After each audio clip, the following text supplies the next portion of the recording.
let's talk for Tuesday, 18th day of April. So I trust your day was well, your week on a footing. That birth anniversary greetings, and for those of you who might have an addition of a newborn to the family, a big congratulations to you all. I also want to remind you that COVID-19 is still alive and well in Guyana, and as I will always encourage you, my exercise precautionary measures, wear your mask, watch your distances, and continue to sanitize to protect yourself.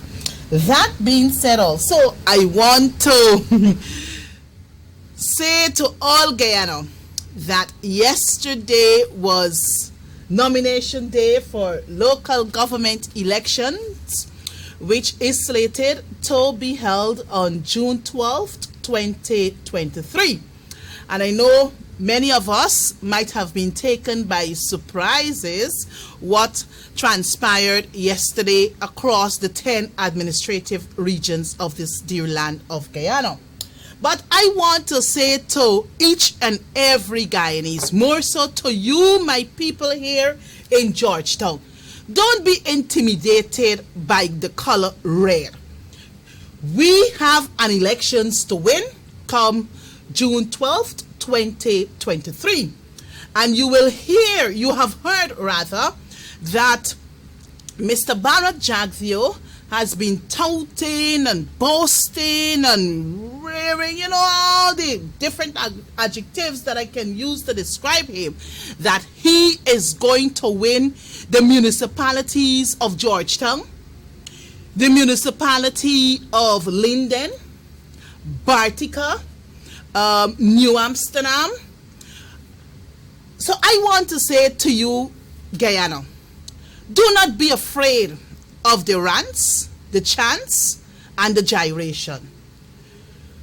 Georgetown belongs to us, the People's National Congress Reform. And it is you, the people, you, the voters in your respective local authority areas, that will make it possible for us to maintain or retain our dominance here in Georgetown. Georgetown must never be won by the People's Progressive Party Civic. And I will say this to you just before I move on to the other items for the program. It was the late Lyndon Forbes Sampson Burnham that gave us local government elections. It was the late Lyndon Forbes Sampson Burnham that gave us the Regional Democratic Council. It was the late Lyndon Forbes Sampson Burnham that gave us the Neighborhood Democratic Councils. And I'm saying to you, my viewers and listeners, we should not disappoint what was actually given to us. The last local government elections were held in 1994 after the 1992 regional and general elections. We were to head to our local government elections in 1997. That was not possible because the People's Progressive Party Civic continued to postpone the elections. However, in the early 2000s, we had the reformation or the amendments of the local government laws. In 2011, it was the then president, Mr. Donald Ramotar, who promised that local government elections will be held just after the regional and general elections on November 28, 2011. My brothers and sisters, we didn't get it in 2012. We didn't get it in 2013, 2013. We didn't get it in 2015 neither. And you would recall that under the stewardship of the then leader of the opposition, Brigadier retired David Granger, every Tuesday We were outside of the office of the president calling for local government elections to be had. Set the date, Ramatar. They didn't give us a date. You know what date they gave us? After a no confidence motion was moved against the Ramatar's administration, they gave us a prorogued National Assembly. So we went on elections in 2015. The APNU AFC came out successful. We promised during the campaign that local government elections were going to be held. We give you local government elections in 2016. In 2016, March 18th, if my memory serves me accurate, in 2016, that was the first local government elections under the coalition government. In 2018, November, we give you, the people of Guyana, another local government elections. So in all of this, you would see exactly which government had the interests of local government elections. It was a Partnership for National Unity and the Alliance for Change. And you know that it was also the APNU AFC where the following new tongues were created. We had Bartika as a tongue. We had Madhya as a tongue. Letem as a tongue. And also Mabaruma as a tongue. These are things, my brothers and sisters, we ought not to forget. After those two elections in less than 5 years, we would have seen the transformation of Georgetown. The burial site were clean. You could have stood from Cemetery Road and see way onto just beyond, I think it's Saffron Street area there in Charlestown. We would have seen drains cleared. We had carpets properly maintained. The council was allowed to function independently and not by political directorates. So I'm saying to you, Georgetown, what you saw across this region yesterday, do not be intimidated. Do not be afraid. This is an election for us to lose if we do not turn out in our numbers and throw our support behind the candidates for a Partnership for National Unity, for the Partnership of National Unity. And I'm saying to you, I'm warning you, that if we fail to do what is rightfully ours, what is constitutionally due to us, we will suffer. We don't want a situation or to relive a situation like the Mocha people there in Caneview. We don't want to relive a situation like what happened in September of 2020 to the people in the Success squatting area. And I'm saying to you, Georgetown, I'm ready to rock and roll in constituency 13 to bring home the votes again for a Partnership for National Unity. So you will be seeing me more on the ground, knocking on doors, convincing voters why we should go with APNU and not the People's Progressive Party Civic. I am ready to cast my vote because we got to ensure that Georgetown remains under the leadership of a Partnership for National Unity. So, the message we received yesterday is that a number of persons were actually intimidated. They were actually forced out to wear red. They were paid.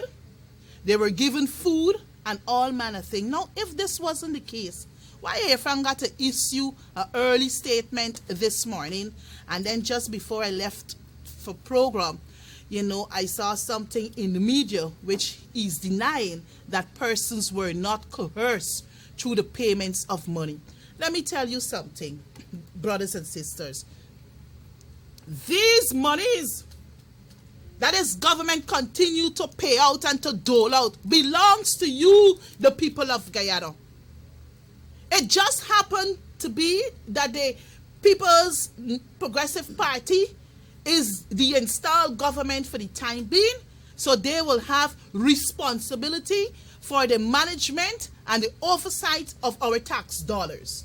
But it is our right as Guyanese to determine how our monies ought to be spent.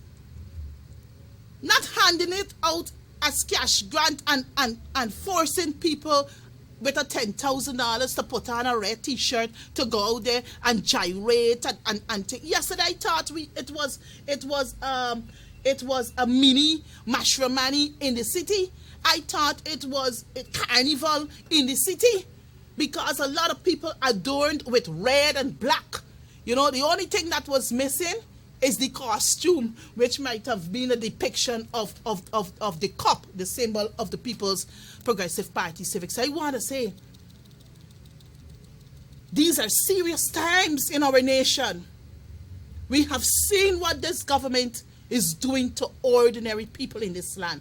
And we cannot, we should not, we must not allow the People's Progressive Party Civic to control the city of Georgetown. And all who are in agreement with me, just say amen at home. Thank you very much. So I want to say, yesterday we saw Edgell in Region 10. I think this other gentleman, Mr. Hamilton, he was in Region 8.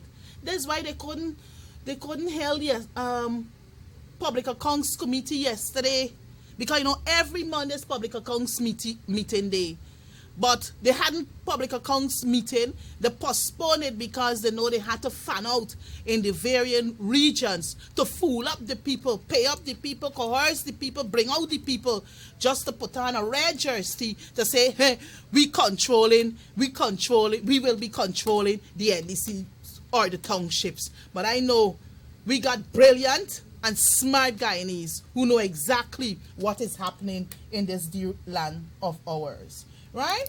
So I will repeat again, we cannot allow the PPPC to take Georgetown, New Amsterdam, Linden, Bartico, and the NDCs we control.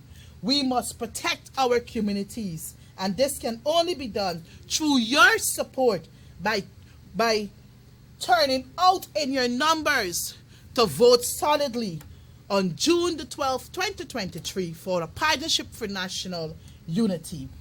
So, my brothers and sisters, I think I have a short video that I really want to play, and it really touched me to hear what a youth had to say after seeing what was demonstrated in the city and across the social media spectrum yesterday. And you be the judge for yourselves. Operator, please play that video for me. Well, right now I am quite upset. I ain't talking long today because I ain't able. But y'all paint the tongue in red today. But you know, clearly Guyanese people don't know what's going on. Right? Majority of y'all don't know what's going on. And it's like y'all don't seem to want better for yourselves or for the country or for the majority of people. Right?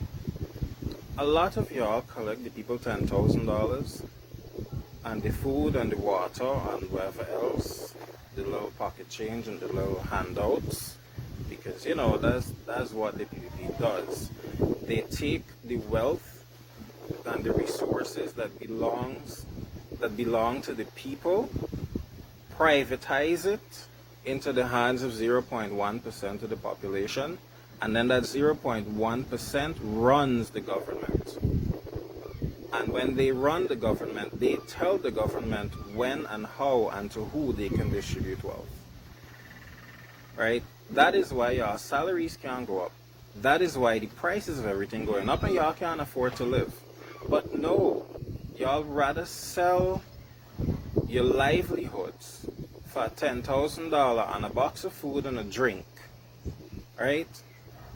than actually put in the work and get paid proper salaries and be able to build your lives properly, get yourself land, house, car, and things that you need for your family, be able to take care of your family properly, right? Build your life, create generational wealth. No, y'all in wonder, y'all want a quick $10,000, right? To sell out your own good and the good of the people to enrich the elite private sector business class. That's exactly what y'all doing. And the fact that y'all don't know that that is what y'all doing is exactly why this country can't go anywhere. I don't talk. Honestly, I don't talk this time because I fed up with y'all. I fed up. Right? And I mean, I've been talking enough, more than enough, right, to my colleagues, to my friends in the opposition. This is what we need to be fighting for, right? We have a suffering working class. We have suffering minorities in this country, and we're not doing enough, right, to point out the oppression that is happening, right? And it's like I'm a lone voice in the wilderness right now, right? But anyways, I don't talk, but Guyanese, yeah, keep wearing red and marching. And you know what? The poverty can only get worse. One of these days, Guyana gonna become like Sri Lanka. Well, my brothers and sisters, we have just heard from a youth who would have, observed and conducted his own analysis of what is happening in our nation.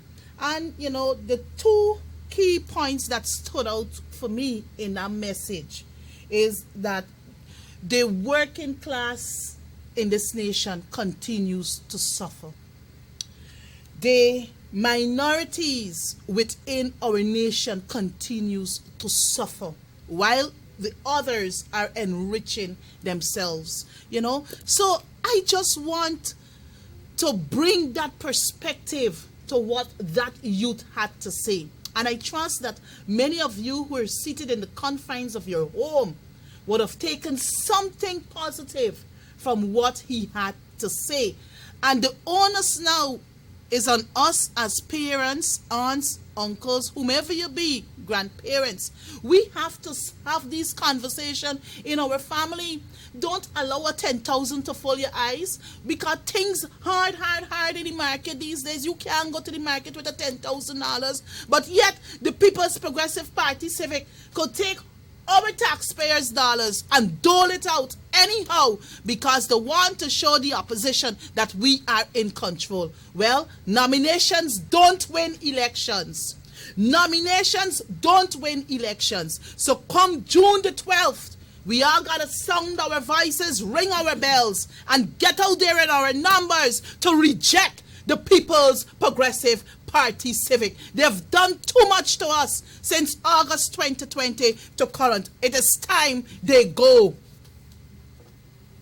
So comrades, friends in TV land, I just got work up there, so I had to get certain things out of the way.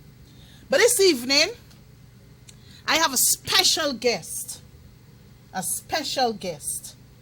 And the topic this evening really is residents of Peters Hall and the PPPC regime.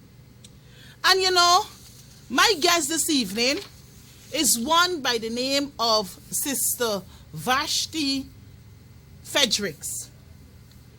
And I became aware of this young woman, I would refer to her as, because, she stood up for her rights as a resident there in the Peters Hall area. The People's Progressive Party Civic might have made an announcement about the construction of a new Demerara Harbor Bridge. And the residents of Peters Hall were never consulted prior. So it was not until sometime in February they were issued letters. When I say February, I'm referring to February of 2023. And these letters, they had timeline in which to remove from their own property. But you know, I can't tell the full story. And that is why I have Miss Fredericks here this evening, who can speak and who will speak on behalf of the affected residents there in Peters Hall. And I know for a fact that this young woman is fearless because, you know, she keeps standing to represent those people there in Peters Hall, and also representing herself. So I now give to you, my viewers in TV land, Miss Vashti Fredericks, to give her opening remarks. So Miss Fredericks, I want you to feel comfortable, you know. So welcome to Let's Talk with Annette. It's indeed a privilege having you on my program. And I must let the viewers know, you know, when I met with you for the first time, and after listening to what you and the other residents had to share, and I say, you know what?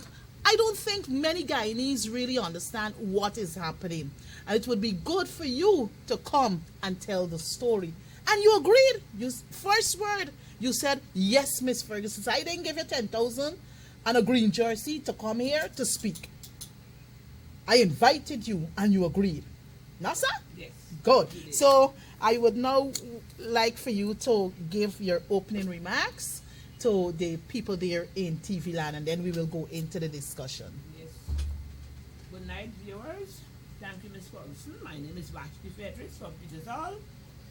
As she mentioned before, I'm a very young person, so I'm here this evening with my concern, and for many others who are afraid to speak, out, because it usually happens.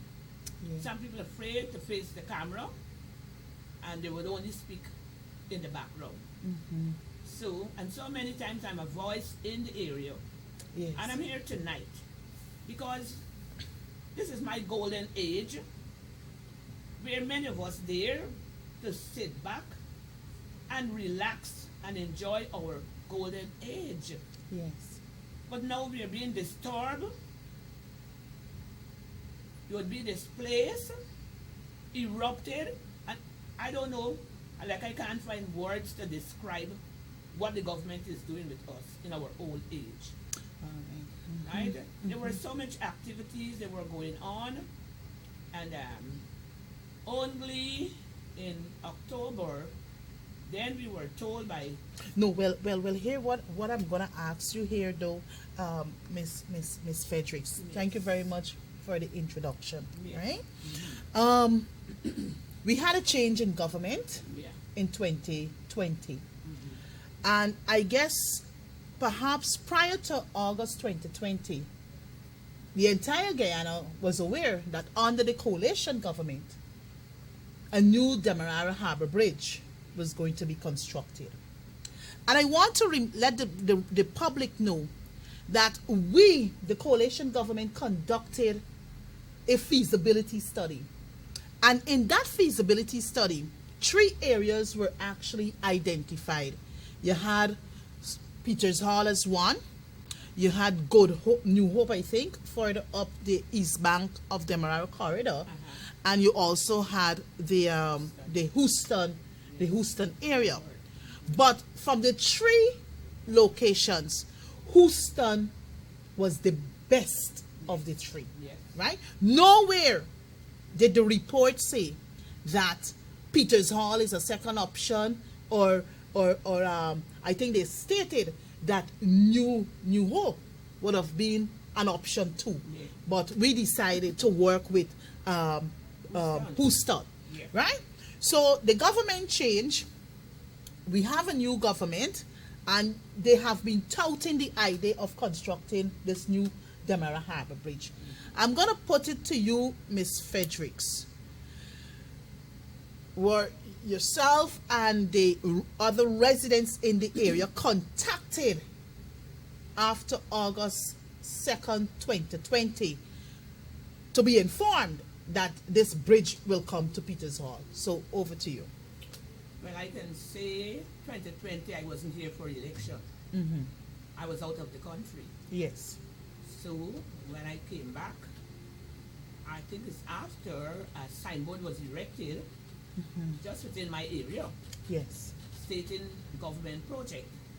But then I heard, I was being informed that from the layman that Houston was the prime area to construct this harbor bridge. And then after then, you'd see several persons just in the area. Nobody came to residence, informing them anything. But just they would come, take out the house picture, and probably must have taken out your picture and all too. But just activities going on all the time, and even disturbing you. Yes. Nobody came to say, well, listen, we'll have projects going on because it's a CDAM. They came, they had the bushes Cut down. a lot of machineries that when you're on your bed, lying down in the night and all, because they work wee hours in the morning, late in the night, and and persons complain. I personally went within the working area and I report to one man, how the whole house is rocking, and he said, well, this is a working ground. I said, well, I never know this is a working ground. Right? And so some of them were informed, don't work late, but some of them still come and work late during the night. Right? And so we were really being tortured, I tell you what was going on. But nobody speak out because some people are afraid. I don't know the reason why, because some people always say they're going to be victimized. Because I'm an advocate in the area, and many times I do a lot of community work, and when things bothering us and to get the government attention, and sometimes I speak to media houses, and when I call them in, the resident does not come out. They give you all assurance, yes, we'll be there, but then they say that they will be victimized, and so they are not coming out. And it's for their own good. Exactly. So therefore, can you advise when exactly did the government or to the Ministry of Housing when they are engaged you the residents? Because I must let you know that during the budget of 2023 in February, and to be precise, it was on the 31st of January 2023 when the Ministry of Public Works estimates were being examined, and the question was put to the Honorable Bishop, what about the people in the community? Bishop Edgel is quoted as saying that the residents were engaged and everything is working out well. There is no it is very there's no resistance from the residents. Yes. And I would just last week on a television broadcast, this is what Bishop Edgel had to say, and I'll invite the operator to play that recording, and then we'll come back and continue the discussion. Yeah. Operator?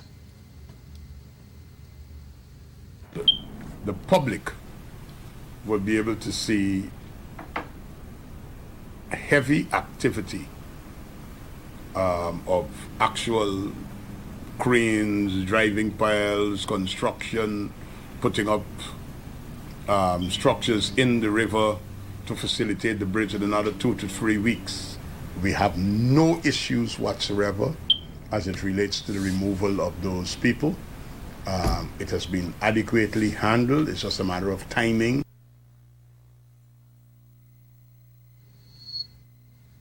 So, Miss Fredericks, no issues. I would like to what Mr. Edges said. And he's not lying that there's no resistance because there was no engagement. There was no engagement, so therefore there's no resistance. There was no engagement. Nobody came and consulted you about moving. So therefore, when the community received notice In October, In October. October, some officials, they were came around and told you that, well, this is what would happen.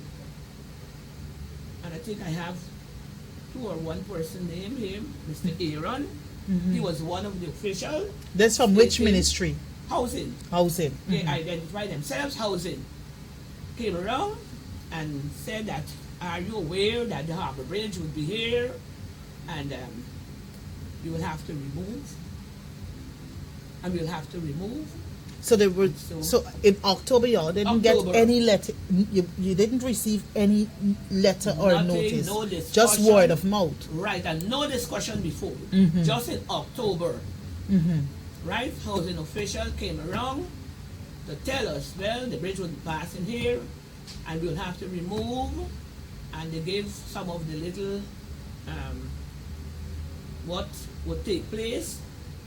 I even asked them what are the options and whatever they're doing if you have tenants and have adjacent families, what would happen to them, and at various times they come, they give various reports. Because one time they said that the residents, the tenants and adjacent families, they would go into housing, they would be given lands, and they would be given lands.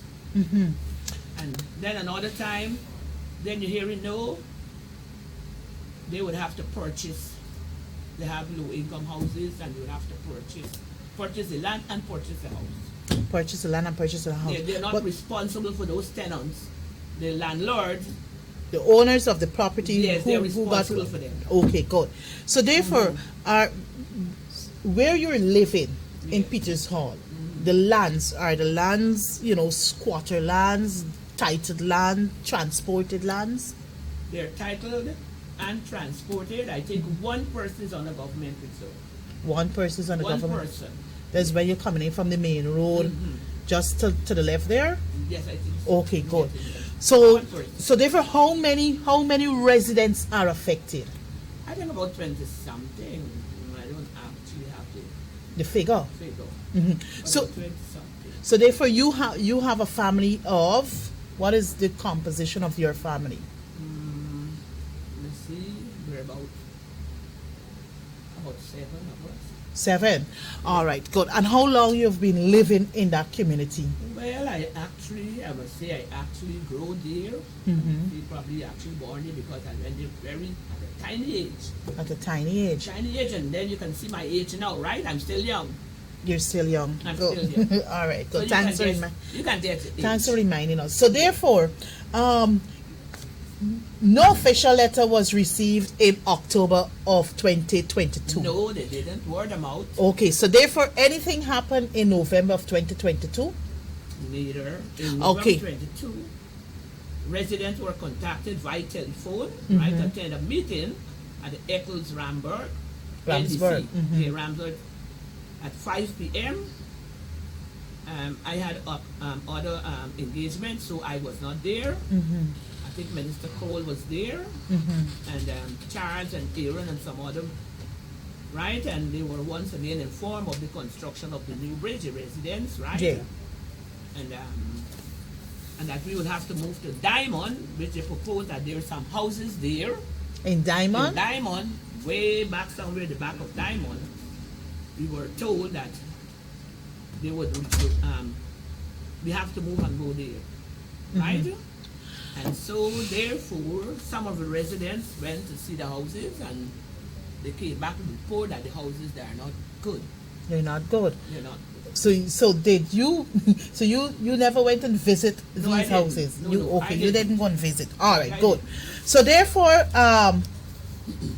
I heard the complaint of persons showing up at the private residence of these residents in Peters Hall from the Ministry of Finance. I think it's the valuation department. Yeah, they did. Right? And unknowing to these people, no prior notification, nobody called them to say, well, look, please expect Tom, Jones, Jane, Janet, at this hour, and this is what they're coming there to do. They just showed up and said they're from the valuation department, and the residents give them access to the to the property, premises, some of right? them. Some of them. Some So by tell us telephone. about, yeah, so Some tell by us. telephone and some by telephone, and some was given notice on the spot. Notice on the spot. On the spot, the very same day. What notice about the valuation? About the valuation. So therefore you had a valuation done for your property. Yes, I have seen the valuation, a few valuation Yes, reports. I have. So your valuation was done by the Ministry of Finance, the valuation department, and your property is said to be valued about, I think, 20-something million Ghana dollars. Well, I really didn't want, because a lot of people, in fact, when we went into housing, refused, but a lot of the residents is not saying, but they were displeased of what was being offered right now. They're displeased. Yes, they're displeased about it, You see, about the offer. okay, viewers, this is the problem I have. I met with the residents last weekend, and we had a healthy conversation. And during the conversation, what was shared with me, the official documents from the valuation department, I personally asked the residents whether they had an independent valuation done. And they were actually, they said to me that the Ministry of Housing said to them that they don't have to get a private valuator. They will have to work with the government valuation department, which is unfair to the people. So we have a major issue here. One, a project, a mega project, a massive project is likely to be undertaken according to the Minister of Public Works anytime soon.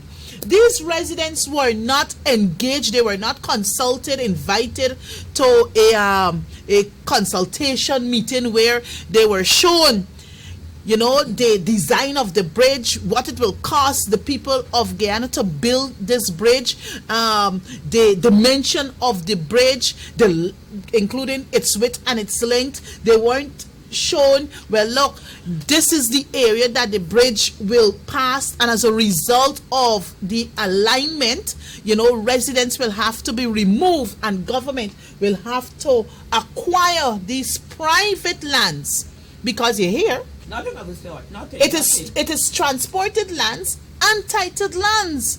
So by right, if we have a major project that all Guyanese will be benefiting from, and the government has to acquire those lands, they got to do so by compulsory acquisition.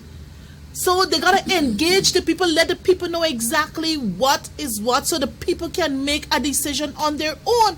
So these residents now in the Peters Hall area, they're left in the wilderness.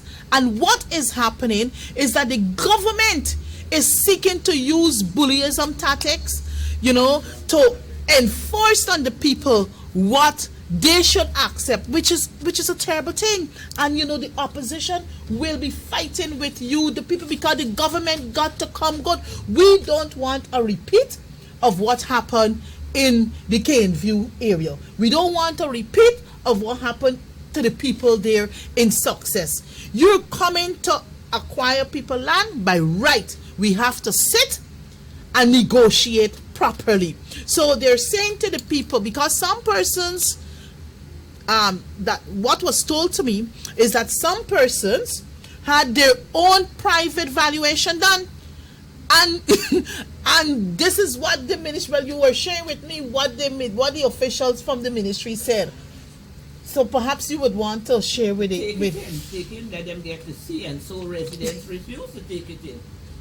So they don't know what the people property value, because they refuse. By the private valuator. Valuation. Good. But then again, you said to me that the staff said to you that even though it was done, Staff told me that. So even though it was done by, from her, so even though it was done by a private valuator, it still have to go to the government the valuator. private valuator still got to go to the government. No. There's no use. No, my dear, listen to me. My own colleague, the Honorable David Patterson, Yeah. the Honorable David, he's a quantity surveyor, a certified quantity surveyor. So Okay. he too, in his personal capacity, Yeah. can have a valuation done. And you also have other private valuators out there. So there's no way a staff from the ministry can say to me, Annette Ferguson, oh, if I get a valuation from David Patterson, it has to be approved by the government valuation. No. And I think what was done to these people in the Peters Hall area was quite unfortunate. Look, the laws are clear. I think it's chapter 6206 that speaks to the issue of acquiring private lands by compulsory acquisition. And I'm calling on the Ministry of Housing, for those persons who might be tuned in and listening, I'm calling on you. Let us engage these people properly. They must be a part of the decision making. It is their constitutional right.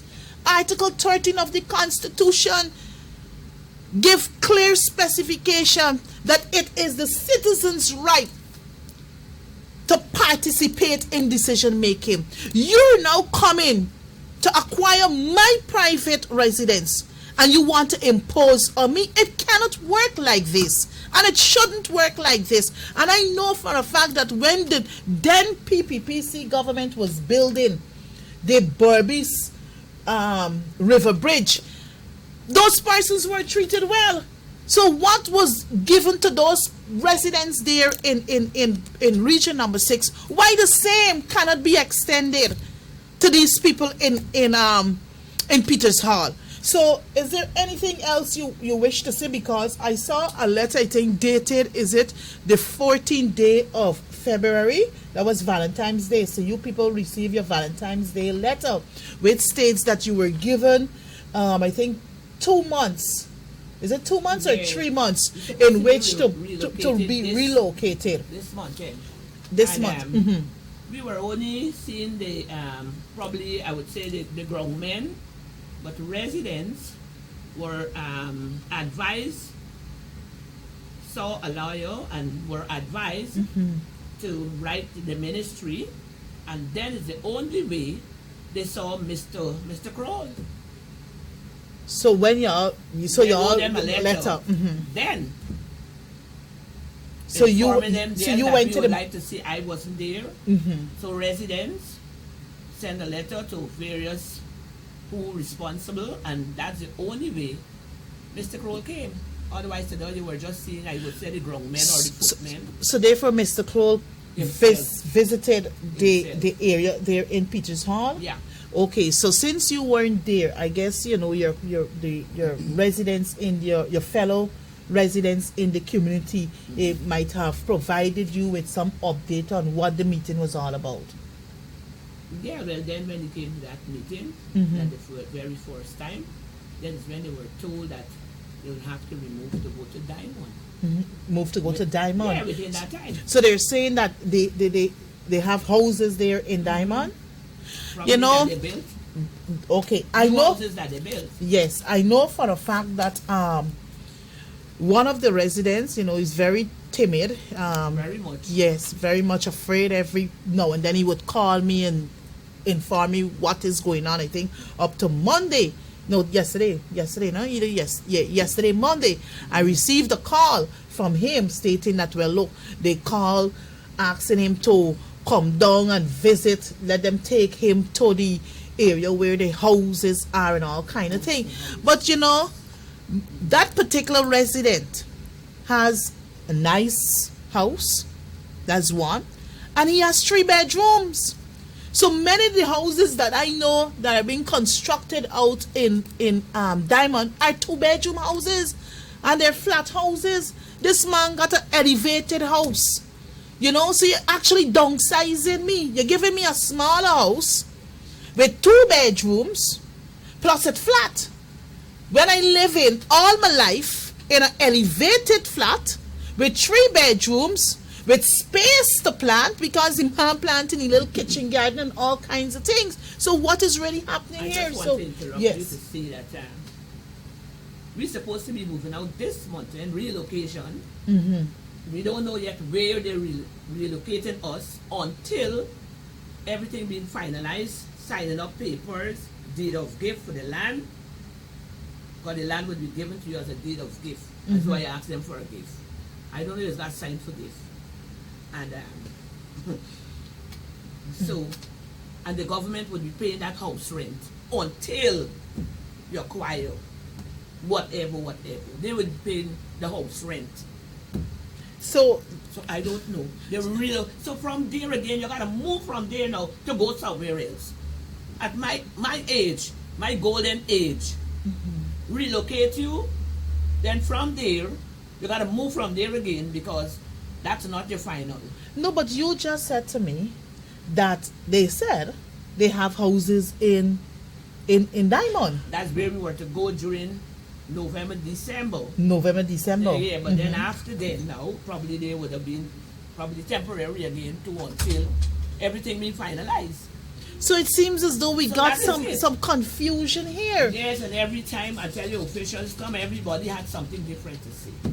No, but you see, this is where we as the opposition will have to step in. I don't Because know. we will have to find out from the Ministry of Housing, Central Housing and Planning Authority, what arrangements, because what you just explained here to me seems to be an ad hoc arrangement. What arrangements for the relocation of these people who you want to have removed from the project site, right? What arrangements you have? One, if you're saying to the residents that, well, look, you're building how you already have houses built in Diamond. Why move me from Peters Hall and put me up in some rented facility, right? Some rented facility, Yeah. rather than moving me to where you say these houses are. Yeah, that's what But it say. But you now know, we don't know where the houses God- that we're going in to live, that the government would be paying a rent. well, I'm saying to you, Sister Fredericks, on this national television here, this is what I'm saying to you. You cannot accept these loose arrangements. First, you must know where you're going, who will take care of all the other arrangements, and don't sign no document blindly. Y'all got to get a legal advice, legal representation. Don't sign blindly, because it is the same thing they played with the people there in I Mocha. tell you, they're disturbing you mentally, physically, and everything. I tell you, in this age, that is what they're doing. They're disturbing you.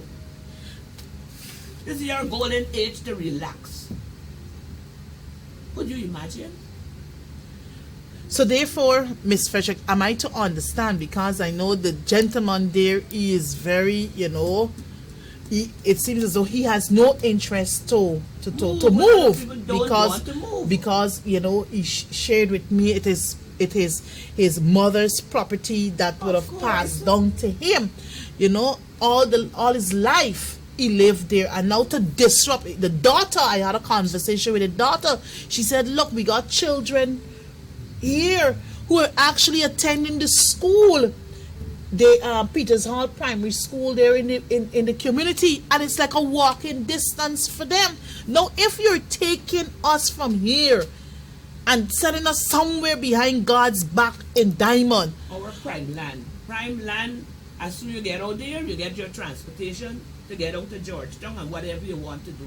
Now we don't know where they're putting us. no man, we can't. These are things we should We don't not know. accept, and the Ministry of Housing got to do better. You have to do better. There must be proper coordination between the Ministry of Housing and the Ministry of Public Works. We know that the works are being undertaken by the Ministry of Public Works. Housing got a role to play because you got residents living there. And if, as I said before, the government has to acquire the lands by way of compulsory acquisition, it is time the government sit around the table with these residents and let them know exactly where they're going, why they're going where they're going, and what other arrangements will be put in place. You just can't dislodge and disrupt and put people in discomfort. It is unfair. The people, I doubt the people would have any difficulty moving. If they went to the people, in a much more professional way, I guess you people would have, buy into it because you see the need. When I heard Mr. Edger, when I read the paper, he's lying. He's lying. Nobody came round there, no consultation, nothing at all. So there was no prior consultation, none. Other than the people seeing movements in the community in October of 2022. When they investigated, then somebody went into the community. Then they hear nothing from the ministry in November, the December, the January. It was not until January 31st, 2023, when David Patterson asked this question: could the Honorable Minister say whether the contractor submitted any geotechnical or any design reports? If so, have these been approved? Right? That's one. Has the commencement order for the project been issued? Well, you had Edgel responded, and in Edgel's response, he further stated, to further strengthen, this is what he stated. I'm trying to look at it. Oh, okay, let me see. I don't want to read the entirety because of time. Just last Friday, an engagement was held with the contractor and supervisory firm and my project team, and we will be able to keep the nation updated in another couple of weeks on various stages of where the bridge will be. As it relates, listen to this, viewers, as it relates to land acquisition, the Ministry of Housing has successfully, and I would like to say successfully, so he stressed on the word successfully twice, negotiated and handled all of the properties that are in the path of the bridge, and we had no resistance from anyone not wanting to move. I would like to report that to this House. To further strengthen his response, the Honorable Bishop reported to Parliament, and I quote, the Ministry of Housing engaging people for relocation, all of that has been done. Now you've just heard from Miss Fredericks. Lying. You just heard from the horse's mouth lying. That the ministry, and he's a prophet, that the Ministry of Housing did not engage them concerning any relocation as at 31st of January 2023. It was not until they started to do their own investigation to find out what is really happening. Then they received letters. They received letters signed by the current CEO of Central Housing and Planning Authority, which was hand-delivered on February 14th. So, the residents, February 14th was Valentine's Day, Lover's Day. So the residents got their love letters. They were very unprofessional. Very unprofessional. No communication. Until now, our main entrance yesterday, midday, I went to a funeral, and our entrance was clear. Now they want to do probably some testing on the same main entrance that the residents are using. When I get back home last night, I could not have walked there. I was so confused. They blocked off the whole place and they had to do what they had to do. So they did not communication. They did nothing, serve you, the residents. No, to say, well, listen, we'll be using the all main way, and nothing at all. You see, how can we the operate? Residents in pieces, all let me tell you, like hogs and pigs. And I want to add a little. We had a flood when they had the last coconut broken. And we were, a lot of things were being damaged and all those kind of things. Nobody, I want to know, where's the president? That he's saying one Guyana. I know it's one people, one nation, and one destiny all the time. So I don't know how this one Guyana come in. And he's not being fair. Petersall is not far from Georgetown. He hasn't visited Petersall as yet. We had so much losses, no compensation, none whatsoever. There's a family there, husband and wife has stroke. the washing machine destroyed. Nobody there, no compensation was given. I lost a lot of things, so a lot of people lost things. No official came in the area there. None. Nobody came in, no compensation. And I still waiting for me compensation. Because I always say if that lady with that Palauri had that compensation. What about people who had all those valuable things? Nobody came. And the president say he's for one and he's for all. I can't understand that. I wrote 3 letters. I have copies here. One was sent to Mr. Edgell. I took it personally to NDIA. And I went personally to the president of the office and took a copy there. It was signed, it was delivered and signed by, I don't know, the secretaries or the young ladies that I met there. But until now, there's no reply. I went back into NDIA, and one of the employees said, oh, minister is looking into it. Look, we have a file here. Petersall is a lost village, I can tell you. There were 2 protests that were organized concerning the cocoa because residents suffered a lot, Petersall and Providence. You understand? Yes. And MTV came to cover that protest, the very first one. You know what they did with us? They did not report it was a flood. They report that the residents are misgruntled over the NDC cleaning the area. Put us in one set of rubbish. That is what they did. Then there were another protest because we have an adjacent bridge that joined the 2 villages were broken. A school child dropped in that bridge because the flood destroyed that bridge. A school child fell into that bridge. A protest was held there with some residents there.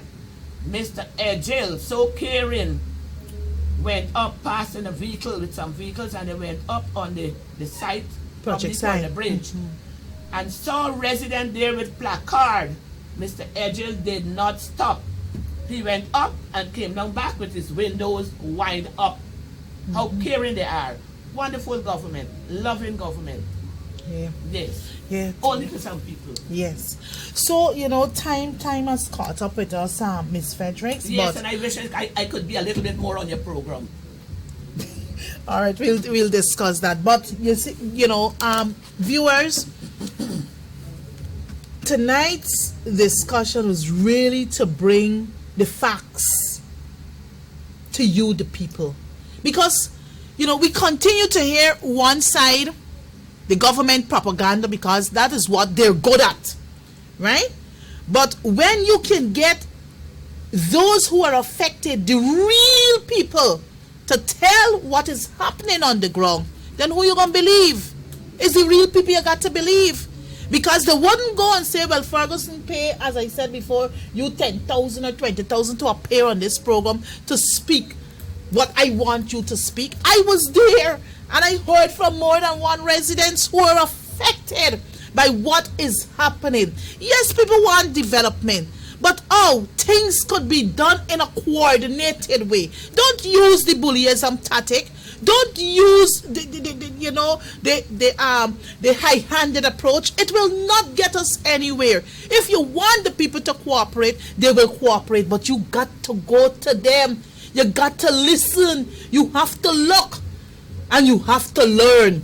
That is the 3 L's you, the people in the People's Progressive Party Civic, should seek to adopt. Look, listen, and learn. I just want to say something. Yes, your closing remarks. Yes. Some of the residents in Nandi Park, I heard they're supposed to move to because of the project of the bridge.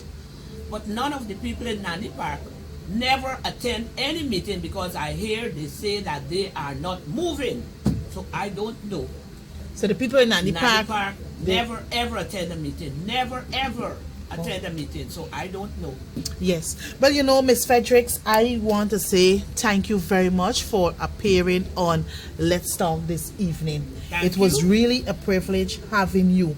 And as the project unfolds and things started, I will invite you to share so that at least the public can know what is really happening. So viewers and listeners, this is all the time we have here for Let's Talk with Annette this evening, Tuesday, the 18th day of April 2023.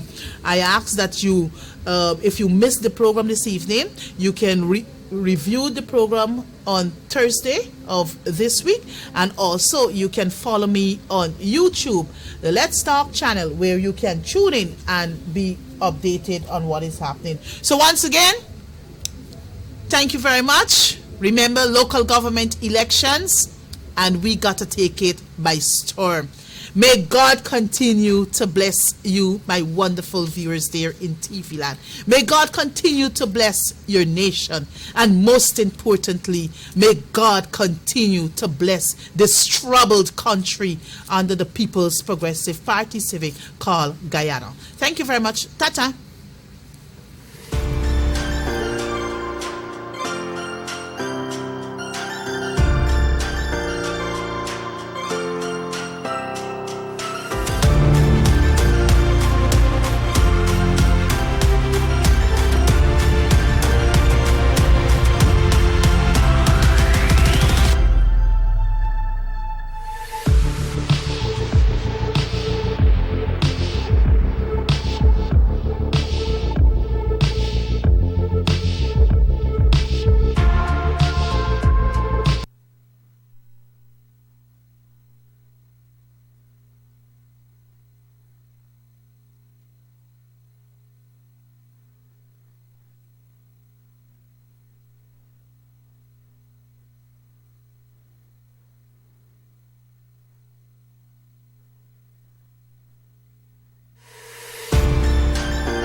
Planning a cleanup?